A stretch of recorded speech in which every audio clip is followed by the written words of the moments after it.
For our next session, I'd like to introduce a true partner to this category, all its vendors and the growth in recent years. We have David Yockelson. He's Distinguished VP Analyst at Gartner.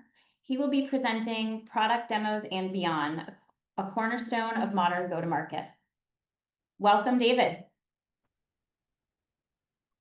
Hi, David. Welcome. Greer, good morning, and thanks very much.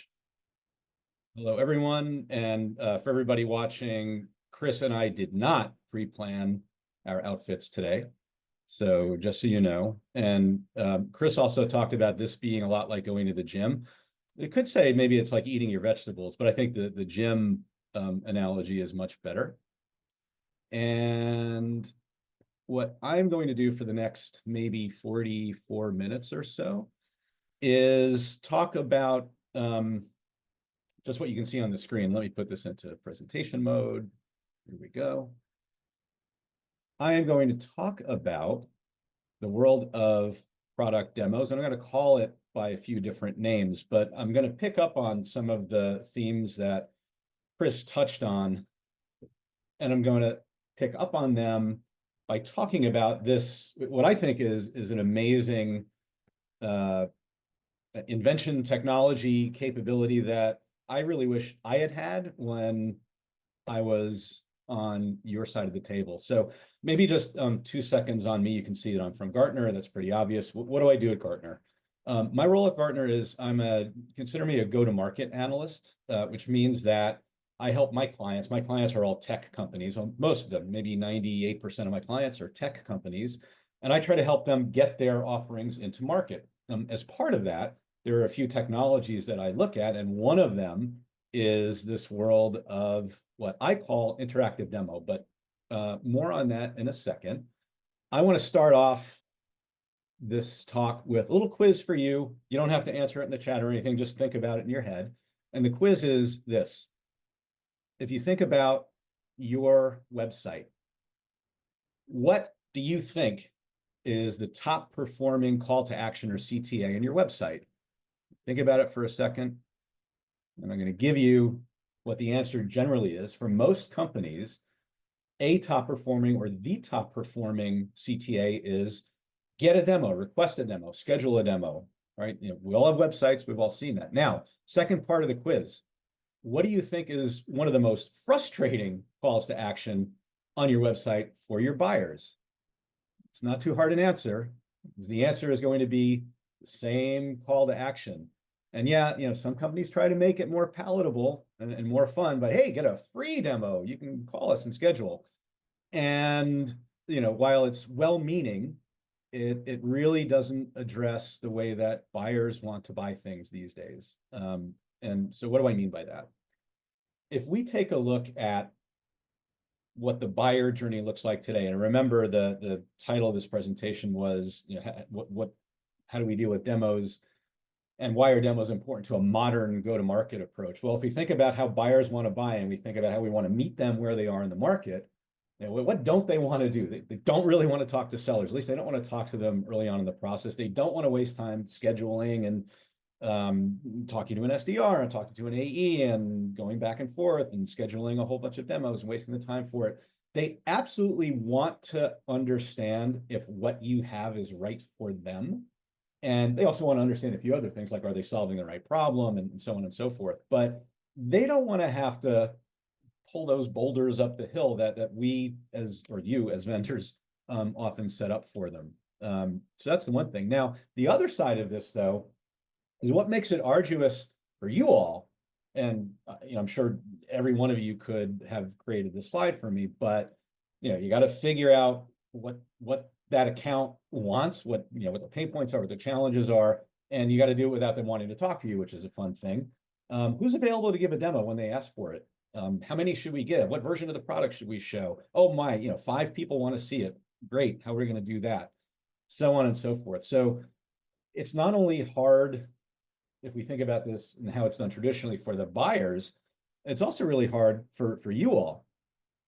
And so, it's really hard to do. Now let's peel the onion a little bit further and talk about, well, okay, we know that we're going to give demos and I think it's more anecdotal than empirical, but the numbers that I tend to hear are that for a decent sized deal and a tech product generally, there are at least 5 demos that are going to get done, and there's going to be a proof of value or proof of concept. I prefer proof of value, but all those are going to happen.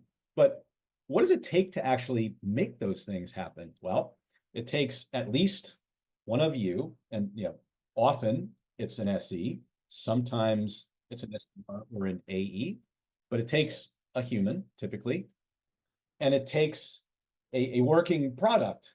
And to get the combination of those two actually working, it also may take some prayer or hope or something that says, we can get the right people in the virtual room at the right time. The thing's going to work. We know how to use it, so on and so forth. And that just, it doesn't scale well. And it doesn't work well in this modern go-to-market environment. So it may be no surprise if any of you either have heard me speak before or you follow me on LinkedIn or like what I post. I'm a huge advocate of what I call interactive demo technology.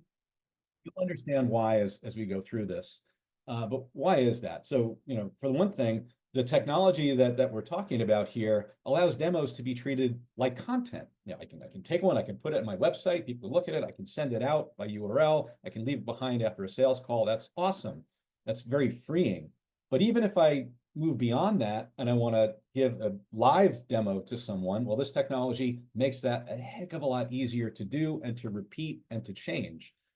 And at the same time, the demos also become amazing sources of first-party intent data, i.e. the demos become a vehicle to collect information from your prospects about what they're interested in. And this is becoming true whether you put those on the website, whether you send them out, or whether you do them live.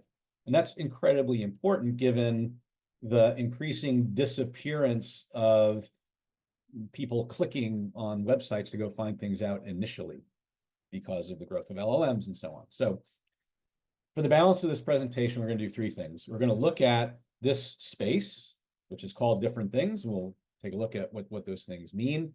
Lots of different terms. I'll straighten that out.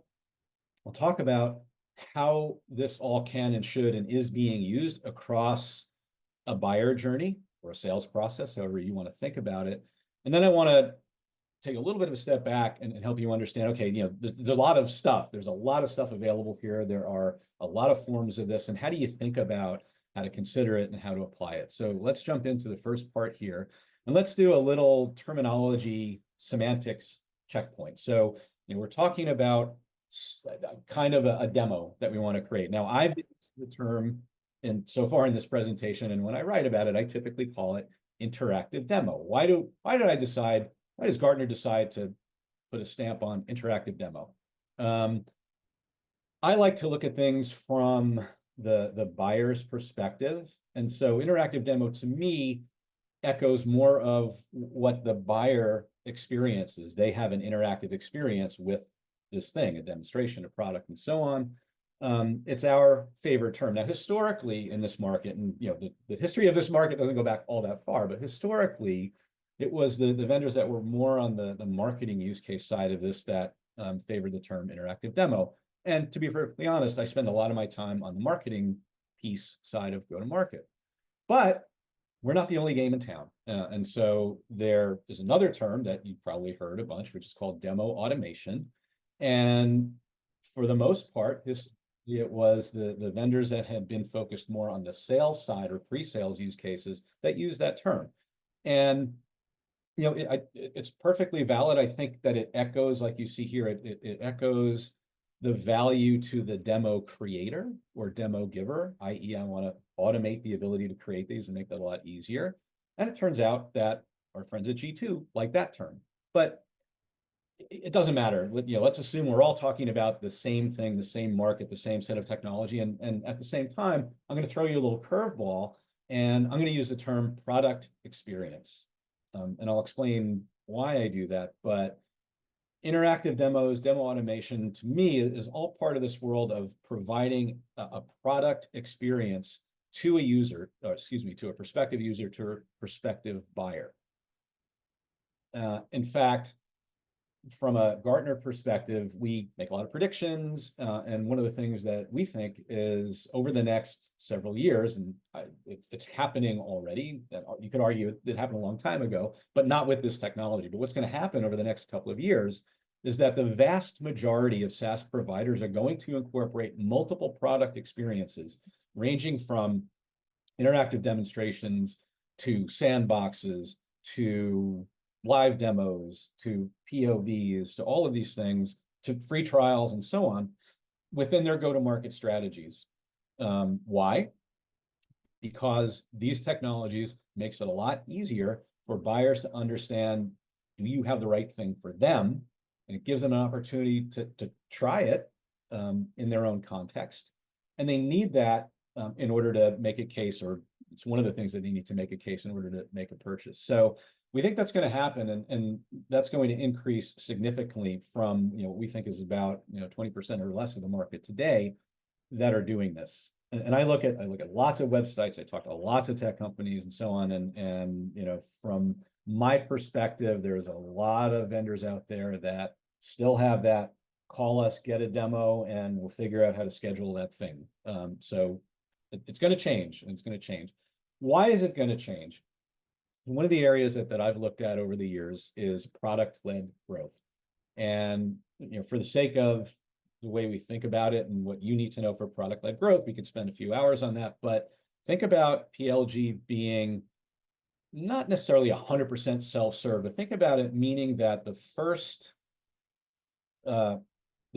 form of your organization that a buyer encounters is a product, not a salesperson. So product-led, product leads the charge.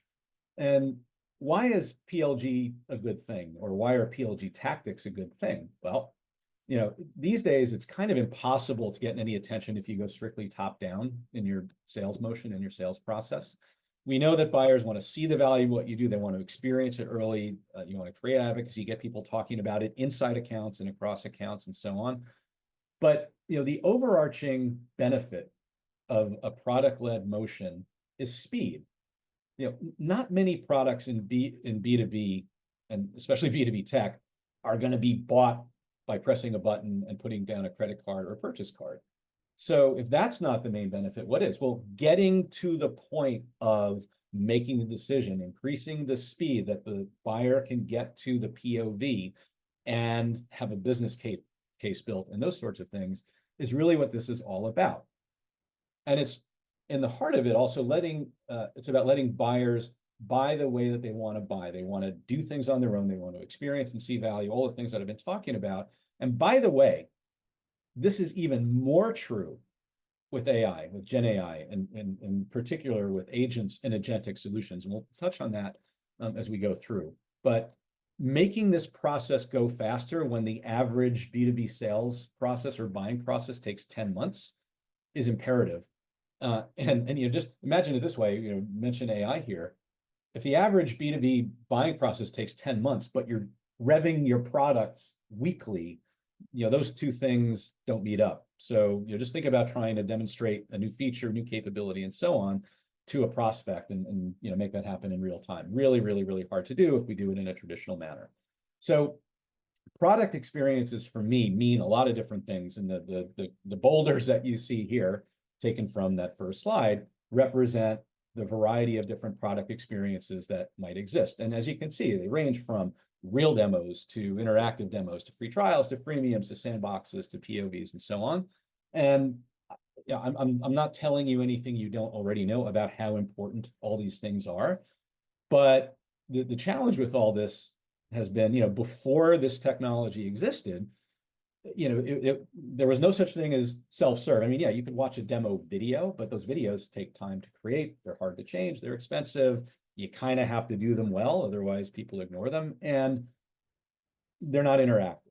And so there's a variety of benefit to leveraging the interactive demo technology to provide both the self-serve versions of these product experiences that you can see in the light blue, and the human-led versions of these product experiences, which you can see in the dark blue. So we want to make things easier for the buyer, make them go faster. We want to make things easier for the SE and for the AE and the SDR, make their lives easier. And so you can see all the benefits of doing this on the right.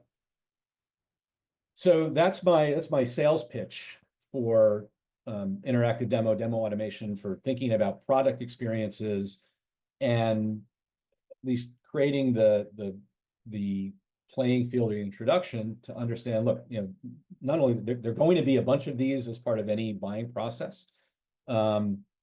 Let's talk about a little bit more specifically about how they work, what they do, when they're used, and all of that. And I know that when I talk about this, the response that often comes back when I'm talking to our clients is, this all sounds great, Dave, or David, whatever you want to call me.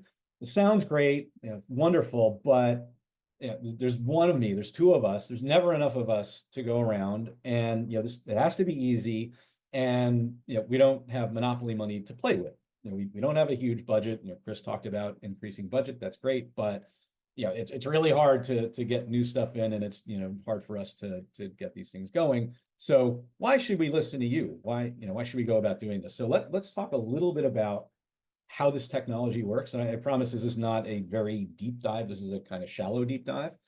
But let's start with your applications. This is a picture, make-believe picture of your application.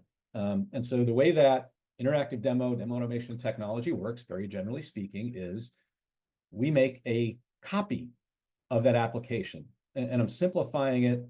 There's a bunch of ways to make that quote unquote copy. You'll see that in a second, but take it with a grain of salt. So we make a copy of the thing. And added to that copy of the application is a bunch of information. Now, some of this will differ in terms of your usage of this. Like if you're putting it on your website, then you're going to have more built-in guidance and hotspots and directional sorts of things, panning and zooming so that you can lead the user to the right thing. But they're customizable. You can change names, again, somewhat depending upon how you create them, but you can change data. We'll talk more about that later because there are more and less sophisticated ways to do that.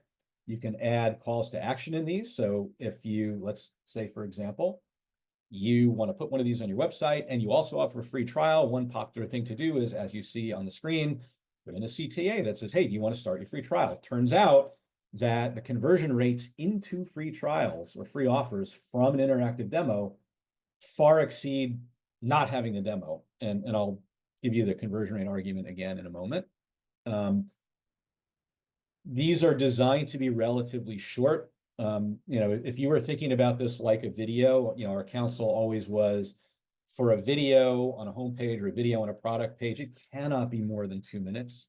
And by the way, if you have more than 2 minutes on your website, maybe not great, but they're short and to the point. It's kind of the same thing here. These are 10 to 15 steps typically.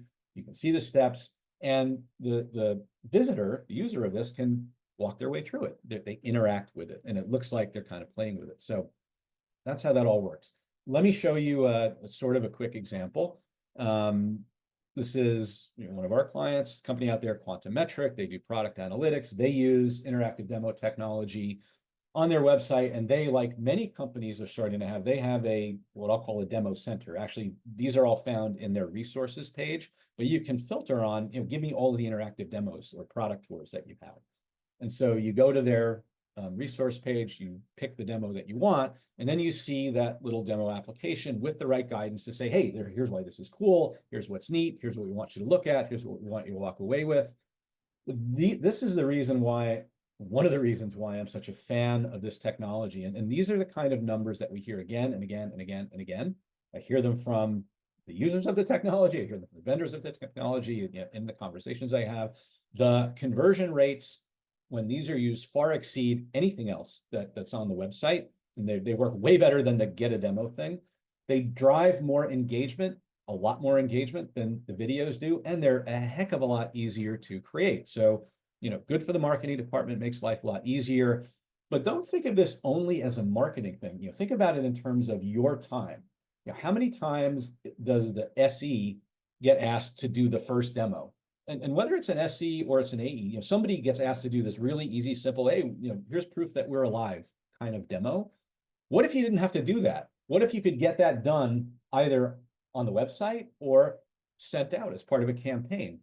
So there's a benefit here, not only to the marketing department who gets leads or better signals of intent, but it's a time saver for sales and for pre-sales. Why do I love this technology? Part 6, we did a survey and buyers told us, or we asked the buyers, what's the most useful content on your website from the providers you bought something from? The most useful content, interactive product demo. Now, yeah, it tied for first with product brief in the single answer, but when you ask the top 3, interactive product demo. I felt very seen when we got this data. It was, thrilling to me as the person that primarily covers this. So, I'm not fooling around. I'm not making it up. And here's actual numbers that prove the efficacy of what we're talking about here. I talked before about, hey, there's a bunch of ways to create these. And again, I don't want to go into a deep technical dive. There are other folks that can do that, and lots of ways to find it out. But very simply, the column on the left here that you see represents the variety of ways that you can create an interactive demo or interactive product experience, however you want to think about it. And they range, and it's kind of from simple to complex. And there's a lot of baggage that goes along with it, but think of it from simple to complex. I can create an interactive video. I can give somebody a way to kind of pick their path through what they want and assemble a thing and let them see it all the way through. I could do an overlay on my production system, but I can fill it with synthetic data and make it easy to change, that kind of stuff. So lots of ways to do this. And as I suggested, as you go from easier to create to harder to create, and by the way, even interactive video, the demo itself is easy, but you still got to create the video. So there's still some work to be done there. But generally speaking, if you go down the list, you go from easier to create and generally speaking, lower price most of the time, to harder to create, higher price. But the thing that changes also is the fidelity of the product experience. As you go down that list, it becomes more and more like the real product. And that's important to think about because it starts to give you an idea of when and how you use the different technologies. So if you start with the lowest, fidelity type of product, that may be great for telling the story for higher level buyers. Let's explain what it is. Let's show the value of it at a high level. But we want higher fidelity experiences when we do live demos, when we want to show context, when we want to show vertical examples, stuff like that, and when we want people to interact with it sometimes. So there is this range of capability that should be applied across different parts, different points in the buying process. That's really important to think about as you and when you or if you start considering, hey, I believe what David's saying. I want to buy into this. Where do I start? Well, you got to think about how you're going to lay it in to the different points and parts along the buyer journey. So I'll talk a little bit more about that later. But another example, and this steals the screen from a Databricks demo, as you can see. I think everybody knows Databricks. Their example was more sales side. So they deployed what they called a proof of value in a box to 500 plus sales engineers. And think about it. These are people who normally would have had to go out and create something or gen up an application, fill it with data, get it ready, pray that it work, all that kind of stuff. But also was, sort of a crutch that led them to POCs very quickly. And it's funny, I've had a number of conversations with vendors recently who are going to the POC really early in the buying process. And even though we know that buyers have to get to a proof of value, you only really want to do it when they're qualified, when you've qualified them in or they qualified themselves in. But doing this was able to overcome this reliance on let's just go to the POC, that kind of thing. So not only did it do that, it shortened the sales cycle or accelerated the technical win time or the time it took to get from the technical win to onboarding, and amazingly saved tons and tons of time for the SEs every time they had to enable a new customer. So talking about product experiences, I showed you the stat on from the website perspective, what's most valuable. when we ask buyers, and this is specifically with respect to AI, I hear AI is pretty popular. I hear it's a thing. So more than likely, you all have either AI infused products or AI native products, or you're going to have them or something like that. Well, if you want to get your prospects or buyers engaged, you're going to have to give them product experiences. And so when we ask buyers, what was valuable to you in making a decision to adopt, proof of value, number one by far. But in the top 10 choices, look at in orange, you can see the list of the product experiences that also are found valuable. And it's a range. And as we said before, they range from doing the contextual POV to a free trial, to freemium, to self-service, this, that, the other thing. The point is, you're going to be doing these, and you're going to be doing a number of them. And in particular with AI, since frankly, not many people understand how it works or if it works, and I'm simplifying things, but that's what we hear and see also, you got to show them. It's absolutely a show me kind of technology.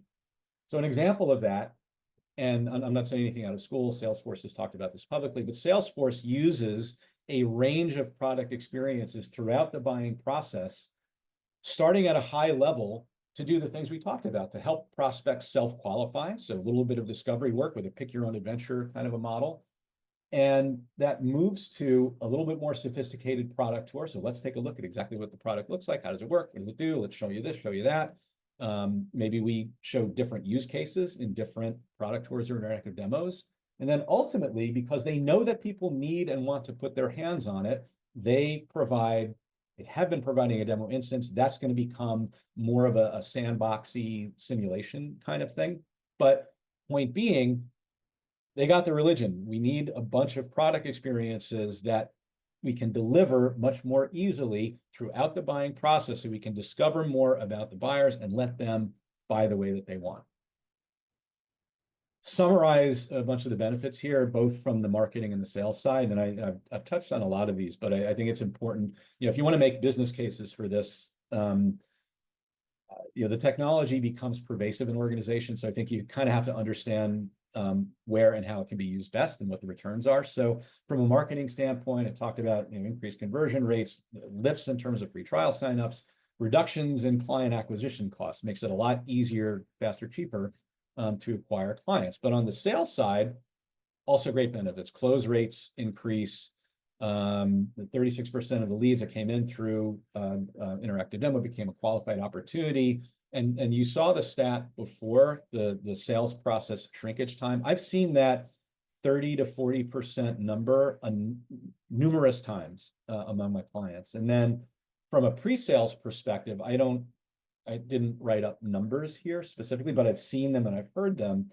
Actually, you did see one number before about time savings. So typically huge savings on demo prep time, cost savings on not having to run production demo tenants. That's a thing. And obviously all of the resources associated with doing this stuff. So those are the benefits. And, I paint this amazing rosy picture of the way that this all works, but not everything is perfect. Things can go wrong. Now, the good news about this technology is that, generally speaking, most of the time, it's not the technology that is the problem. It's the implementation of the technology. So, I've seen some bad actors and some bad examples. So just some very high level guidance on this stuff is don't confuse people with it. And it kind of goes in hand with don't go too long. So sometimes when somebody goes and puts a demo on their web or an interactive demo on their website, they take what you all might have built. So they take an SE built demo and throw it on the website and say, here, users, go. Not the way to do it. I mean, what you're doing, particularly when you put it on the website, is you're telling the story through the demo. So you've got to actually do that. You've got to provide the right guidance, show them what's hot, lead them along, let them interact with it, but show them the cool stuff. Good news is you can use multiples of these things in demo centers to do that. More about that in a sec, but don't confuse people in terms of what they should be seeing and understanding, and don't spend an inordinately long time doing it. I've seen demos that are 80 clicks. No one's hanging around for 80 clicks. And there is data that says, look, everything falls off somewhere around 20, if not sooner. So they can't be too long, but again, you can have multiples of them, and that technique works. Question I get all the time from the marketing departments who I want my MQLs, is should we gate these? And generally my answer is no, but I know that people want data.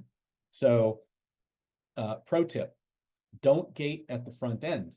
Wait a few steps, give people some value, then ask for their email address, ask them a couple of questions, but don't prevent people from seeing your value. There are other tips and tricks we can get into another time, but now I want to wrap this up by talking about, okay, given all of that, and hopefully you all buy into how amazing this stuff is and how wonderful it is and all of that.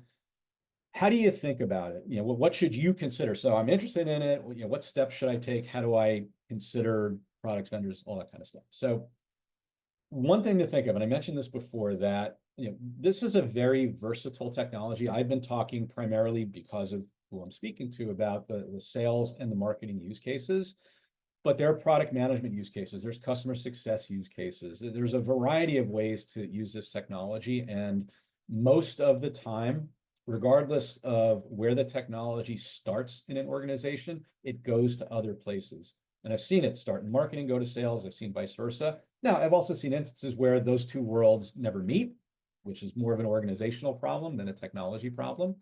But the reason I put this here is, if you're the one bringing it into your organization, spend a minute to think about where else and how else could this be used? Because if it is picked up by others, then you want to think about products that work well across all of the different use cases that you have here. And you can see on the right that it's, this is kind of the short list of the most popular use cases that we see. Okay, so lots of use cases. It turns out that there are lots of vendors in this market. I typically say that there are over 40, and I had said this to someone a couple of weeks ago, and they said, dude, go on Product Hunt. There's like 100. Okay, but there's a lot. There may be a lot.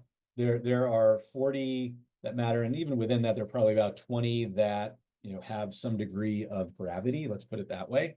And so, if you're going to try to differentiate among all of these, a bunch of places to start. Some of it is what you'd expect is I want to work with a vendor that's going to be around for a while, so they've got stability. They've done this before. They've got implementations like the one I want to create. They know the technology. They know how to implement the technology. They know the tips and the tricks and the hints and all of that. And they're enterprise ready, which could mean a whole variety of things, from providing professional services to having security to all the right security and SOC compliance and all of that. My view of the world is particularly if you're a large company and you have a demo program and somebody that's running it, you got to think about these multiple product experiences and having products that fit all of those. But even if you're not a large company, I think you got to think carefully about what type suits your needs across the buying process. And then there are much more granular criteria to think of, like how good is the product and the company at collecting the analytics? Because remember, important source of first-party data, that's huge. What degree, or to what degree, can I customize the way this works? Because my application is wackadoodle. I've got some crazy scripting that nothing's going to be able to copy well. Can I customize in order to address that and still create an easy, fast demo? Is it integrated to the things I need to integrate with, such as CRM, such as marketing automation, all of that? Can I create demo centers? Synthetic data to me is a big thing. I'm going to talk more about that in a second. A little bit more on the requirements by use case. And this is, again, a very simple cut. Marketing tends to want fast and cheap. Sales needs higher fidelity, wants discovery aid, wants to provide leave behinds, and basically looks for ease of creation, but not for the same kind of thing that the marketing use cases support. And then, some other key elements, including AI. So let's spend the last couple of minutes here talking about the impact of AI on this space. So if you look at it, what's happened over the last couple of years. So like every other technology, AI and Gen AI has invaded the product experience interactive demo tech and space. And it started and is still continuing with providing translation. So numerous vendors can auto-magically get their demo guidance and so on into 10, 20, whatever different languages. They can voice over the guidance. Sometimes they can provide an avatar that says that guidance. The jury's still out on how effective that is or not. Auto-creating the scripting that goes along with it. In some cases, auto-creating the screens. Hey, feed it your product information, and I'll generate an initial set of screens that might tell the story correctly. That gets into the demo generation element of this a little bit. Synthetic data, as I alluded to a moment ago, I think is incredibly important, particularly for you all that have to create a lot of demos and actually have to fill them with data that makes sense. Now, you can spend hours typing and doing whatever, or you can go and create your own data tables and so on. That's pretty difficult. But imagine if you had an interactive demo and you had a prompt that you could say, I need, well, today the demo is focused on hospitality in the UK. Tomorrow, I need it focused on oil and gas in Germany. And I give it that prompt, and auto-magically it's filled with the right demo data, the numbers change, the graphs work, the language is right, all that sort of stuff. So those two things are conspiring and coming together to get us to a point where I think we're going to be we're going to be in a world where it makes it a lot easier to generate, fairly sophisticated demos through AI. In fact, I think that the impact of AI is going to change the way that the products in this market operate, and the market as a whole over the next year. Doesn't mean you shouldn't do something now, but generally speaking, what's going to happen is AI is going to make demo creation easier for all of you. And it's also going to enable the buyers by making the demo a centerpiece of interaction on the website in particular, but in general. So let me close out. Quick guidance.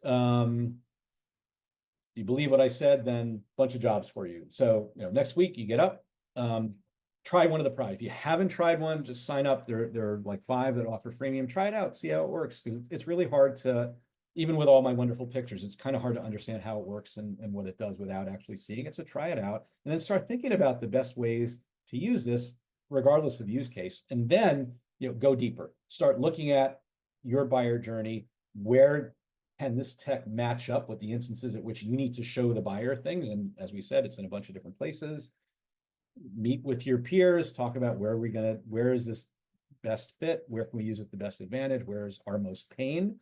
Create a long list, and then select, we hope, if you're a Gartner client, call us up. We can help you with this. There's a whole bunch of research that we have on this. There's myself and a couple of other people that follow it. I talk about it all the time. Reprise people are probably tired of me. Maybe not. Maybe they're not tired of me talking about it. But anyway, thanks very much for listening. And now, I know I'm a minute late. I'm going to turn it back to Greer, I believe.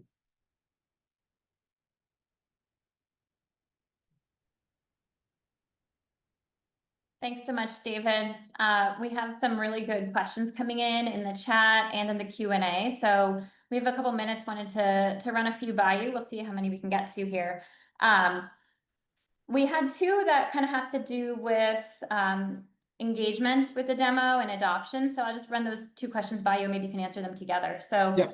The first is, how can we improve adoption of our interactive demos? Currently, our demos are hosted on product pages behind a gated form, but even if visitors access them, the engagement remains low. That's the first one. The second one, through these interactive demo experiences, how can we gauge the customer's interest in specific features and their intent towards solutions that address their key pain points? So I think those loosely are related there. We'll love your answer on that. Close enough. Thanks. So yeah, so I think the first question answered itself. If you put it behind a gate, nobody's going to engage with it. I think pretty straightforward. Now, like I said, I think you can be cagey about it. So for websites, there's typically a best practice of, and I don't know how in that person's example it's being marketed on the website, but best practice, show it off. There should be a CTA above, at least one CTA above the fold, saying, hey, look at our product or demo, whatever you call it, but hey, we have it, go look at it. And then you can have the demo in one or more places. It can be below the fold. It can be on the product pages, but don't gate it. The same way I would say, don't gate an explainer video. Don't gate the 2-minute video about your product. You got to make it easier for buyers. So again, there are good ways to do that and still get information. Don't gate it. And then the second question was, how do we leverage this wonderful world of intent data that, or information of what people are interested in feature-wise with these things. So I've talked about the notion of demo center. Even if you don't have a demo center, if you have those demos on the product pages, and even if you don't give somebody a form to fill out, there are ways to figure out who that person is. There's de-anonymization, there's enrichment, so on. So you can do that. But if you do have a demo center, then to me, that's the best way of creating multiple demos that show off particular features, particular use cases, focus on particular roles. And because each of those collects data that everybody clicked through or looked at, which screens, how much time, all of that, what CTAs did they follow, that becomes, it's very similar to if you offered a free trial and somebody worked the product and you picked up the product analytics from it, it's similar in value. So yeah, I think that's the best way to do that. Actually, someone just was, I think, responding to that also along the same train of thought here on interactivity here. We have a question. Is there a click number sweet spot? How do people respond the most on getting to the interactive demo? Wondering on trying to lower the barrier as much as possible and make it accessible and easily reachable. Yeah, I mean, sweet spot tends to be 10 to 15 clicks per demo. Doesn't mean you only ever relegate it to that. So tricky ways to get around that. If one demo is 15, towards the end of it, say, would you like to see another one? You want to see our demo on X, and go to the next one. Or you do it as a demo center. But yeah, typically the shorter the better. Again, the thing to think about in your head, the reference model is the 1-minute video. Yeah. 2-minute video. Same kind of restriction, works the same way here. Great, thank you. Another question. So switching over to AI, you spoke about that a little bit. I think this is an interesting question, a little bit more forward-looking. The data presented showed that interactive demos drive higher engagement, but how do you separate surface level clicks from real product understanding that drives retention? And do you see AI enabling demos to dynamically adapt per persona in real time, or is that still a few years away? I don't know about it. I'm going to try to answer it backwards. I don't think it's a few years away, maybe from a mass market standpoint, but technically, I think it's less than a year away. So LLMs can already work applications. So you can reach in and can do things and that sort of thing. So I don't think it's far off where you could give a prompt, or even if you don't give a prompt, I have a thing, say I have a demo on my website, or even if I were in a live demo with someone, and the prospective buyer asks a question, hey, I want to see this, or this is a scenario, or this is a particular feature. I don't think there's any question that the demo, the product, the whatever, will be able to do that. And we'll be able to do that in the near future. I think it's a little bit longer, again, before that becomes an experience. But I absolutely think we'll get there. In fact, sort of like I alluded to, I think you could make an argument that the website and the demo become inseparable. And in fact, the demo for SaaS companies in particular, the demo is the thing that leads the conversations that, with AI in the background, goes and fetches the case study that's relative to the use case that you're showing, all that sort of stuff. So yeah, I absolutely think that that's coming. Fabulous. Okay, here's another question coming in. Can you talk a little bit more about what defines a successful proof of value from a buyer's perspective? Yeah, I'll do it in a way that probably the person that asked it doesn't want to hear. I mean, it's got to typically a proof of value, and I say proof of value, not proof of concept, because at the point in time you want to do this, it's really about showing the prospect your product in their context, in the way that they're going to use it with their data or something very much like it, so that they literally see the value in their own context.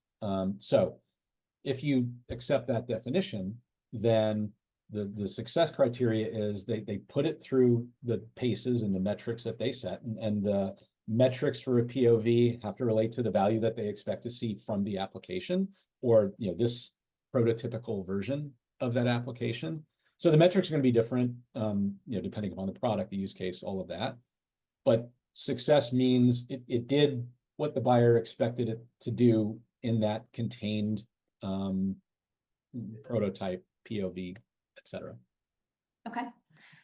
Along the lines of looking at the metrics, we have a question. How do your stats hold up across market segments for high-end enterprise sales, for example, 6 to 7 figure sales? I find prospects prefer or even demand more personal interaction and won't engage with an autopilot experience. Yeah, I mean, again, the reason I talk about range of product experiences is I think you need a bunch. So, buying teams have, on average, especially for deals like that, buying teams are going to have 10 people on them, maybe more.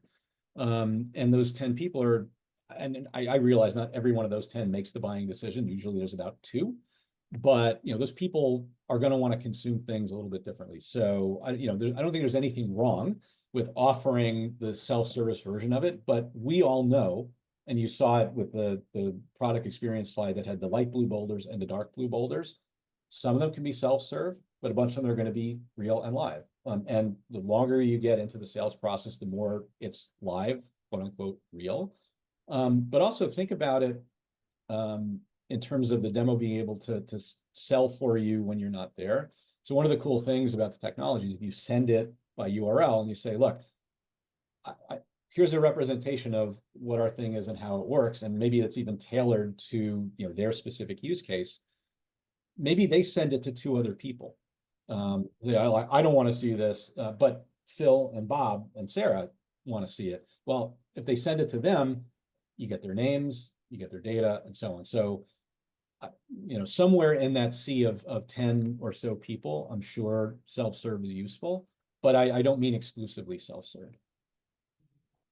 Okay, great. I think we're kind of towards the end here, probably time for 1 or 2 more questions. Here's one.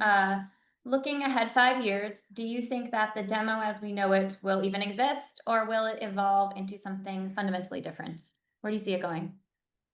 If I believe everything I just said about the AI impact on this, I think, and sort of it goes against what we just talked about with self-serve, but so I think 2 things. One is that self-serve becomes even more robust, where I'm interacting with something that sounds a lot more like a human. So think about what you do with a really good chat bot today, but where it's intuitive and it's bringing you more information and it's doing things in your context. So that's one half of it. So that side of it, changes, I think, pretty markedly, like I talked about. It's hard for me to believe that we won't do demos, but I think things just get progressively easier. Sure. On the live side of it, I guess what we're going to demo is going to be different also. So, again, if we think that agents and agentic are taken up to the degree that we think they're going to be taken up, then demos become much less about feature, function, how do I do this, how do I use that, and here's what the outcome is. Here's what the process looks like. Maybe for the technical people, here's what happened behind the scenes, but more about the outcome than how I use it, because there's going to be much less tools for people to use. Yeah, well, it'll be fun to see what takes shape over the next 5 years. Well, thank you so much. We're at time for our Q&A. So if we did not get to your question, we'll do our best to follow up after the event. And like we said, this will be recorded. So you can look for that if you joined us late or have to hop in and out. Well, thank you, David, for the insightful session. Really appreciate it. Thanks so much. Yeah. Thanks, Lauren, for the questions.